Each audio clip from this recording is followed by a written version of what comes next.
안녕하십니까? 하나님의 경제 이야기 37번째 시간입니다. 오늘은 희망회로 돌리기라는 제목으로 여러분과 대화를 나눠보겠습니다.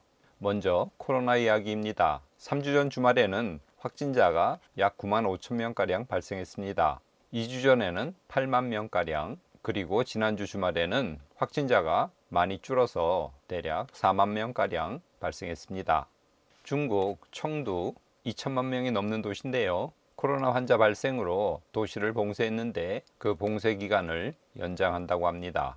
우크라이나 전쟁 이야기입니다. 지난주에 러시아가 가스관 수리 핑계로 유럽으로 가는 가스 공급을 중단했습니다. 그래서 유럽 굉장히 많이 혼란에 빠졌습니다. 푸틴은 더 나아가서 우크라이나 곡물 수출 합의를 깰 수 있다고 발언하기도 했습니다. 수출되는 거의 모든 곡물들이 가난한 나라가 아닌 유럽연합 국가로 보내진다면서 개발도상국은 당하기만 있다는 핑계를 댔습니다. 지난주 들어 우크라이나군이 공세를 취했습니다. 그래서 러시아군 하르키우즈 철수하기로 결정했습니다. 이것은 개전 이후 최대 패배라고 합니다. 하지만 서방 언론은 러시아가 아직 우크라이나 영토의 5분의 1을 장악하고 있다고 현 상황에 대해서 코멘트를 했습니다. 부동산 이야기입니다. 서울의 잠실 지역 대표적인 아파트 단지 엘스 리센츠 트리지움, 이곳의 가격이 떨어져서 전용 면적 84제곱미터 20억이 지금 무너질 지경에 이르렀습니다. 계속 부동산 가격이 하락하고 있죠. 약 3, 4년 전에 입주할 때 동탄 아파트 4억 5천만 원에 분양받았다고 합니다. 그것이 12억까지 올랐습니다. 그런데 최근 4억 내린 급매가 나타났습니다. 대략 8억 정도에 팔린 거죠. 하지만 8억 수준에 팔렸어도 원래 분양받은 사람은 시세 차익이 4억 원에 달한다는 기사가 나왔습니다. 고점에 산 사람들은 굉장한 피해를 봤지만 몇 년 전 분양 가격에 산 사람들은 대략 매입 가격의 2배에 팔았다는 뜻입니다. 지난주 호주가 금리를 0.5포인트 인상했습니다. 4회 연속 올렸습니다. 캐나다 중앙은행도 기준금리를 2.5%에서 3.25%로 75bp 인상했습니다. 마찬가지로 연속 5회 계속 금리를 인상하고 있습니다. 유럽 중앙은행 기준금리를 0.75% 자이언트 스텝으로 올렸습니다. 지금 유로존 물가가 심상치 않습니다. 8월달 소비자 물가가 1년 전 대비해서 9.1% 뛰었습니다. 이것은 1997년 통계 작성 이래로 최고치입니다. 현재 유럽중앙은행의 금리는 0.75% 올려서 1.25%가 되었습니다. 미국이 중국을 압박하면서 칩4 동맹 등 여러 조치를 취하고 있죠. 여기에 대응해서 반도체 국가 주도로 돌파를 하겠다고 선언을 했습니다. 시진핑 국가주석은 지난 6일 중앙전면심화개혁위원회에서 이렇게 발표를 했습니다. 미중 대립이 점점 더 가속화되고 있는 국면입니다. 미국 시간으로 7일 미국 증시가 많이 올랐습니다. 이날 연준 부의장 브레이너드가 과도한 긴축을 경계하는 목소리를 내면서 시장은 힘을 얻었습니다. 다음 날인 8일 한 연구소 주최 행사에서 파월이 연설을 했습니다. 인플레가 2%로 내려갈 때까지 강력 대응하겠다. 두 번째, 기대 인플레이션이 높아지면 경제적 희생이 더 커진다. 세 번째, 현재 노동 수요가 강력하기 때문에 성장 둔화를 통해서 균형을 이룰 필요가 있다는 요지에 반응을 했습니다. 강성 발언이죠. 그럼에도 불구하고 당일 S&P 500 주가는 0.66% 올랐습니다. 나스닥도 0.6% 올랐습니다. 파월이 강성 발언을 내놨지만 시장은 아랑곳하지 않고 상승으로 방향을 잡았습니다. 지난주 토요일 날 오후에 검색한 것인데요. 현재 9월 21일 날 FOMC 회의에서 2.5에서 3.25%로 그러니까 0.75% 자이언트 스텝으로 금리를 올릴 확률을 시장에서는 91%로 보고 있습니다. 9월 달에도 0.75% 금리 인상을 시장은 기정사실화하고 있는 거죠.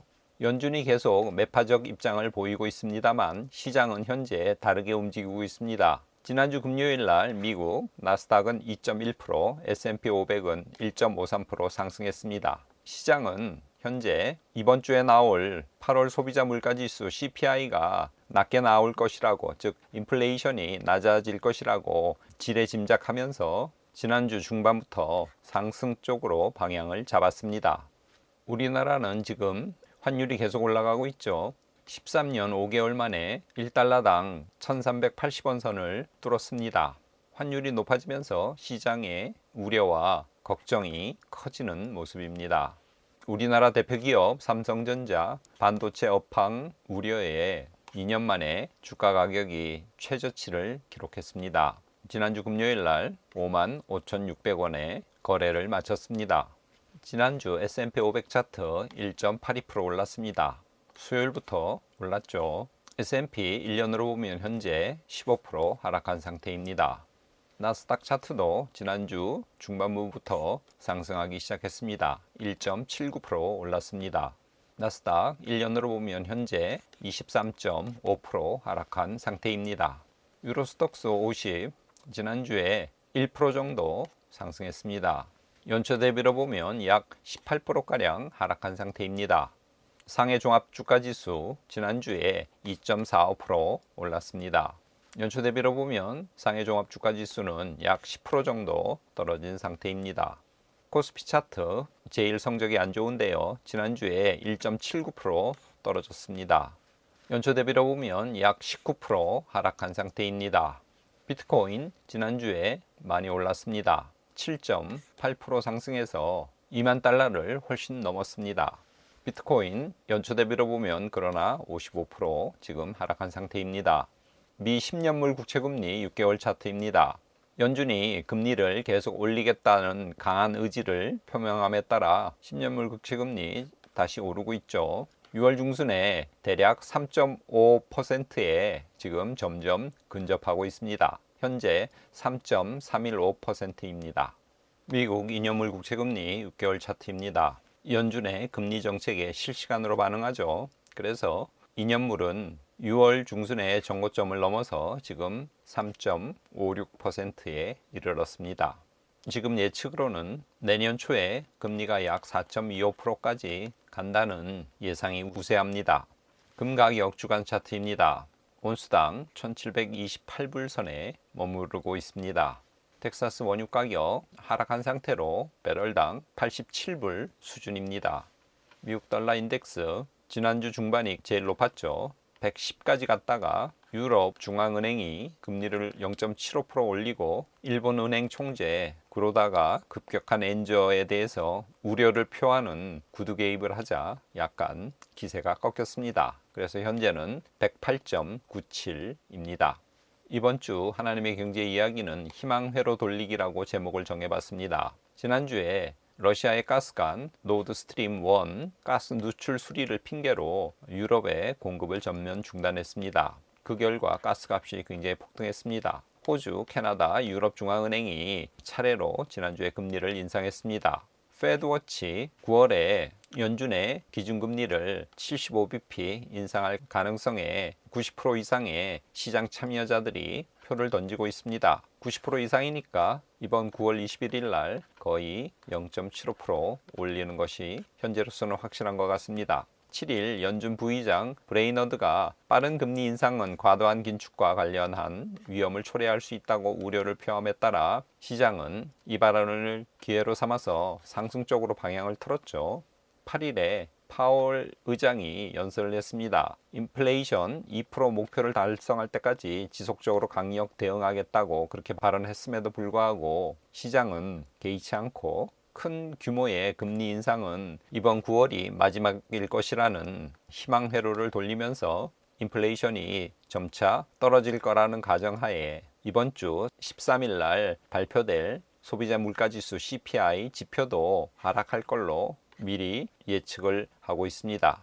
그래서 S&P 500 1.8%대, 나스닥 1.7%대 이번 주에 상승했습니다. 이번 주에는 디모데전서 6장 18절에서 19절 말씀을 가져왔습니다. 제가 읽어보겠습니다. 선을 행하고 선한 사업을 많이 하고 나누어 주기를 좋아하며 너그러운 자가 되게 하라. 이것이 장래에 자기를 위하여 좋은 터를 쌓아 참된 생명을 취하는 것이니라.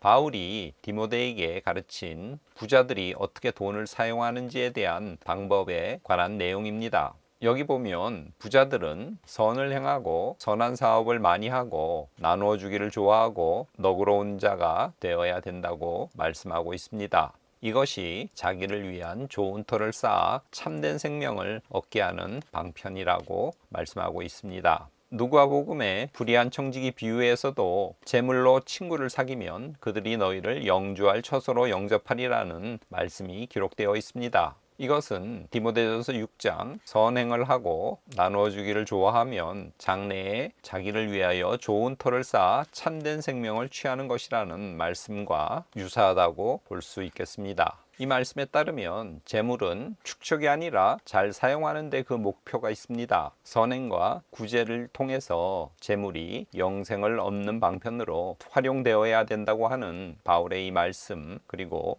누가복음 16장 9절의 말씀을 여러분들 이번 한 주 마음에 새기고 묵상하시면서 주님의 일꾼으로 주님의 제자로 사시는 여러분이 되시길 바랍니다. 오늘은 이것으로 마치겠습니다. 감사합니다.